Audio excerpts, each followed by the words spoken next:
This is the last present I will ever give you. My husband shoves divorce papers to me.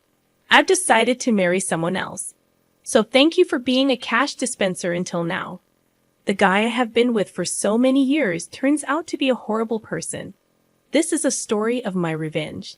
My name is Jessica. I'm turning 50 this year. In fact, tomorrow is a little special day. I'll be living in debt for a long time and will finally finish paying it off. My husband Lance and I have worked really hard together. We got married 20 years ago. I was 30 and he was 35. He ran a liquor store that he inherited from his parents who had passed away. I, on the other hand, was an office worker. We met through an acquaintance and started dating with marriage in mind. I had one concern back then. What if he asked me to run the store with him? I was working as a financial consultant who advised on insurance and investment to individual and corporate clients at the time. I was getting paid better than average 30-year-olds and loved my job. I was studying for certification to take my career to the next level when he proposed to me. He said, "I know you have been working hard to get the certification. I want to support you in any way I can. I have enough staff at the store so I can manage it myself. You should pursue your dreams." His assurance was a catalyst for my decision to marry him. He was benevolent and always on my side. I truly wanted to build a life with such a man. As we agreed in the beginning, he focused on his business, and I focused on my work. We thought that our marriage was going well. About a year into it, he went to work, and I was spending my day off at home. When I was vacuuming under the bed, it caught a lot of papers. It had been less than 6 months since we moved in. I wondered why there was such clutter. I picked up a crumpled piece of paper and opened it. The header in bold letters jumped into my eyes. Reminder of payment. The total amount of the debt under Lance's name was $200,000. $200,000 was not $2,000, is it? My head started spinning. Why did he hide such a large amount of debt from me? I questioned him as soon as he got home that day. What is this debt? What's going on? No, it's not what you think. It was left to me by my parents. That was not a personal debt, but rather on his liquor store. It was made by his parents, and when he took over the business, it also came along. It was secured by the land and the house we lived in, so he had no intention to renounce the inheritance. I understood that it was not his personal debt, but it was not something that could be left unattended. But this is a payment reminder. Aren't you paying back every month? I am, but sales fluctuate from month to month. Sometimes I can't pay them back during the slow month. I have to pay my staff first, so I've asked them to wait. That's when the letter came. At first, his explanation sounded to make sense, but it was definitely not a good idea to delay payment. The letter included the words "final notice." I didn't tell you because I didn't want you to freak out. Don't worry though. Business is on track, and we haven't been evicted from the house, right? That's true, but... I looked at him anxiously. Then he mentioned something unexpected. "If you're so worried, why don't you help me pay it off? You are making quite a lot, aren't you?" I wasn't comfortable with where he was going. It was not my store, and a husband and a wife were supposed to help each other. "My debt is also yours. That's a bit sudden. Are you okay if my store went out of business? Many people would suffer if it was gone, you know." I guess he was right. His store had become an indispensable part of the community. It was located in the suburbs where there weren't many shops or supermarkets around. He was also selling fresh foods such as meat and fish and offered a home delivery service. I visited the shop several times, and it was always busy. Some customers stated that they were so grateful to have it in the neighborhood. "Please, honey, I'll be focused on keeping my business rolling. Please help me pay off my debts."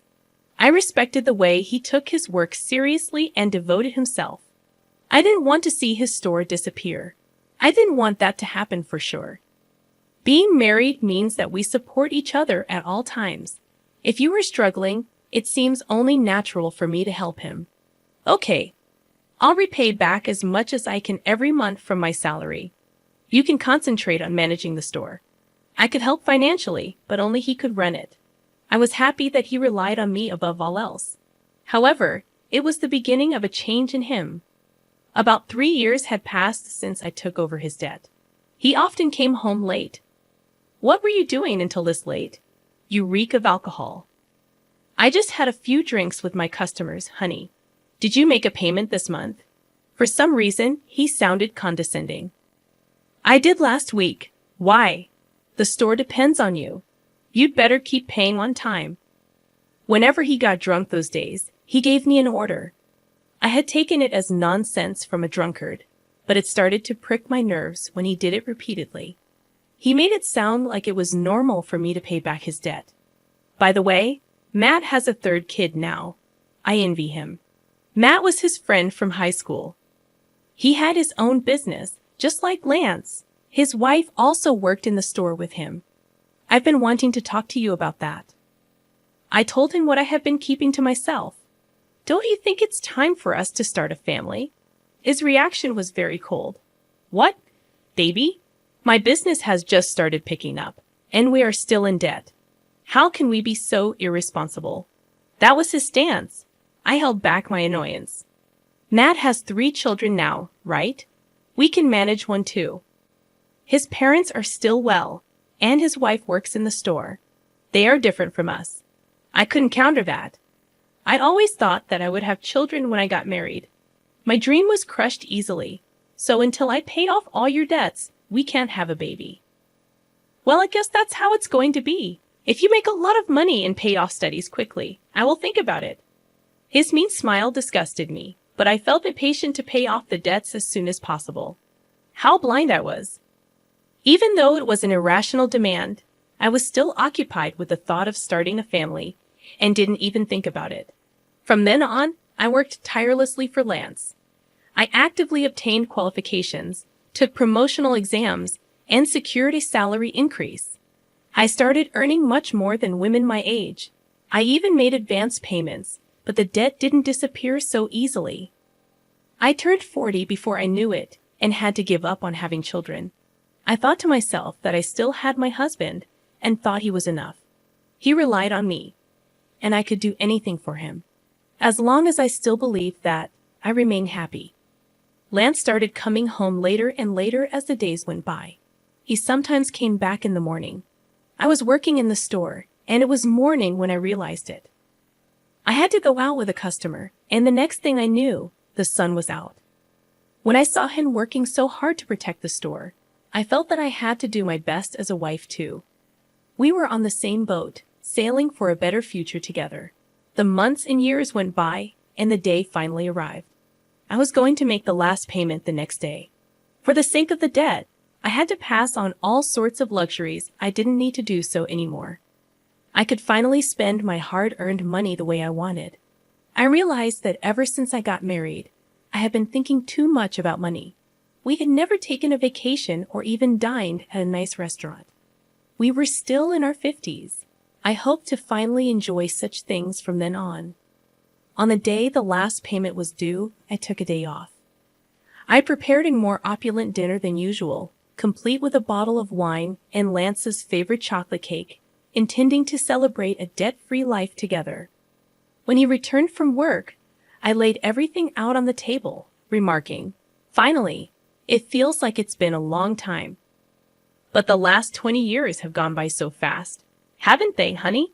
His trembling and lowered head made me wonder if he was crying from happiness. However, to my shock, he burst into laughter in a way I had never heard before. "What the hell is going on? Are you okay?" My supposed husband declared something outrageous. "You are dismissed now. I'm grateful to you for the past 20 years. Thanks to you paying off all my debt, I'm a free man. Great job. I don't need you anymore." "What are you talking about?"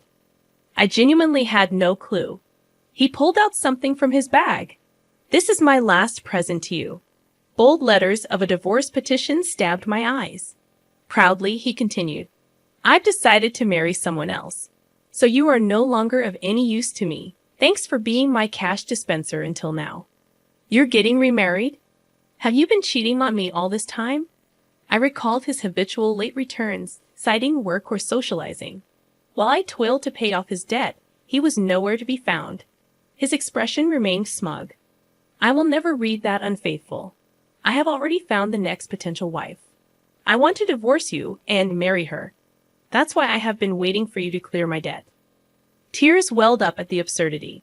The feast I had prepared blurred before my saddened eyes. Get the hell out of here. He handed me the divorce papers. My blood boiled faster than I could feel sadness or despair. Okay, but you won't regret it. I forced out my voice. No, I won't. Why would I regret divorcing an old hag like you? Old hag? If I were her, he would be an old fart. Did he think he was still young? His misconception was so ridiculous that I regained composure and accepted the divorce papers. I'm going to take this with me for now, and I'll be in touch. I packed my belongings and left the house. How could my 20 years of marriage come to such an easy end?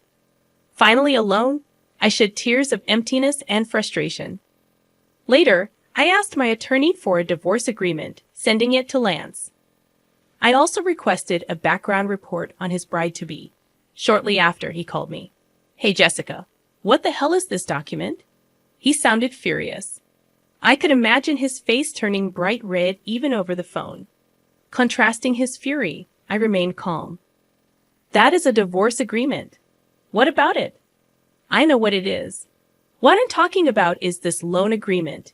Why do I have to pay you back? He sounded distraught, yelling, This is crazy. This is not right. Referring to the repayment of the loan between spouses during the marriage, he protested against returning the money I paid on his behalf. This is ridiculous. You decided to do it out of your goodwill, didn't you? Why are you digging up the past? What do you mean? I did it as your wife. If we divorce, that's a different story. Regret hit him. He just realized it. When he asked for a divorce, I immediately thought of making him repay my head. My profession involved dealings with insurance and investments, giving me contacts with experienced attorneys. I consulted them right away. The total, including interest, was a little over $300,000. I was determined to have him pay me back precisely that. That was all I asked for. He grasped the seriousness, seeing the name of a locally famous attorney on the document. Ludicrously, he said, you know that I don't have much money.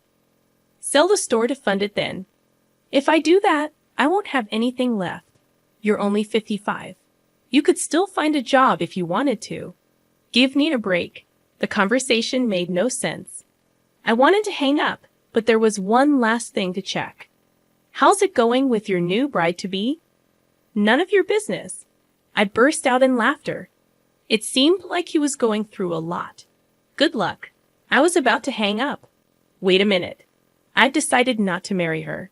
We can start over. For some reason, he pleaded with me. I yelled my last words and hung up. Start over? Don't kid yourself. I don't want you. I had been married to such a man for 20 years. Did I look more ridiculous than him in the eyes of others? I respected him until the divorce. I had watched him work hard for the store and his customers. 20 years later, I realized he was just a fool. The mentioned remarriage started with innocent flirtation with a part-time university student, Melissa. You are so cute, Melissa. Will you be my wife? She played along, jokingly replying, Well, I would think about it if you let me be a full-time housewife. The truth was, he believed she was serious. Marrying a man nearly 40 years her senior seemed like a mere joke to her. It turned horrifying when he persistently pressed her to marry him, leading her parents to intervene and obtain a restraining order against him. Reading the private investigation report, I laughed so hard I hyperventilated. When he came home late, I assumed he was working hard, unaware of the truth. Instead, he was hitting on young girls at bars and strip joints, boasting, I'm surprisingly popular with young girls. I'm a salesman, so I have this easy-to-talk-to aura and get along with them. And I'm told that I look younger. Don't you think so? The girls apparently cringed at his comments. With no use for his older wife and viewing me only as a cash dispenser, his misconceived self-image turned him into a somewhat laughable stalker who almost got in trouble with the police. Perhaps it would have been better if he had cheated on me. Unfortunately, he couldn't even find a mistress. The reason behind his pursuit of a young girl was his friend Matt having a grandchild. Matt recounted, "As soon as he saw my grandchild, he said he wanted to have a child himself. I scolded him, saying he shouldn't say such a thing. You have been paying his debt for him." He was absolutely mortified. "I'm glad I didn't spend my golden years with that man," I muttered. My divorce finalized, and despite unclear property division, he gave up due to my attorney's reputation. I wondered how such a gutless person had stayed in business. He sold the store to pay me back. Fortunately, just before the sale, his employees abandoned him. Customers frowned at him for giving up a family business. When they learned the reason was to pay his ex-wife, shock spread through the community. He got what he deserved when he demanded a divorce. A true story that sounded like a comedy circulated. Even if he hadn't sold the store, the bad publicity would have affected his business. Selling before bankruptcy was probably a blessing. The money wasn't enough, so he still works part-time to pay me back. Sometimes he messages, "It was all my fault. Can we get back together?" Even after blocking, he calls from different phones. "If you contact your ex-wife any further, we'll file a restraining order," warned my attorney. The calls stopped. He is terrified of the attorney. Guess what I do now? I'm a marriage counselor. Turning 50, I joined my friend's matchmaking business. I quit my previous job, helping singles find a match, offering advice on finances, insurance, etc. Couples appreciating frank discussions from the beginning increased our membership. Having been through a lot, I don't want them to make the same mistakes I did. Though my salary is lower, I enjoy helping others be happy every day. I found happiness after getting rid of my ex-husband. Today, I'm a bridge to someone else's happiness.